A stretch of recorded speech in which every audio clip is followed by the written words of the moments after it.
হার্টের বা হৃদরোগের চিকিৎসার জন্য গুরুত্বপূর্ণ প্রধান 5টি ঔষধের নাম। হোমিওপ্যাথিতে রোগীর শারীরিক ও মানসিক লক্ষণ এবং হার্টের সমস্যার ধরন দেখে ঔষধ নির্বাচন করা হয়। সতর্কবার্তা: হার্টের যেকোনো সমস্যা অত্যন্ত সংবেদনশীল এবং জীবন সংশয়ের কারণ হতে পারে। তাই যেকোনো হোমিওপ্যাথিক ঔষধ সেবনের পূর্বে অবশ্যই একজন রেজিস্টার্ড ও অভিজ্ঞ হোমিওপ্যাথিক চিকিৎসকের পরামর্শ নিয়ে নিয়মিত পরীক্ষাগুলো চালু রাখুন। যে কারণে হার্টের সমস্যা হচ্ছে তার অন্য কোনো শারীরিক লক্ষণ বা নির্দিষ্ট কী কারণ আছে জানালে ঔষধ নির্বাচন করা আরও সহজ হবে।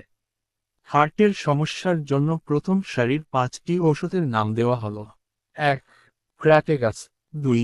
ডিজিটালিস, 3. ক্যাকটাস, 4. অ্যারারুম মেটালিকাম, 5. টার্মিনালিয়া অর্জুনা। নিয়মিত হোমিওপ্যাথিক চিকিৎসা বিষয়ে জানতে সাবস্ক্রাইবার, শেয়ার, লাইক এবং যে কোনো প্রশ্ন থাকলে কমেন্টসে লিখুন।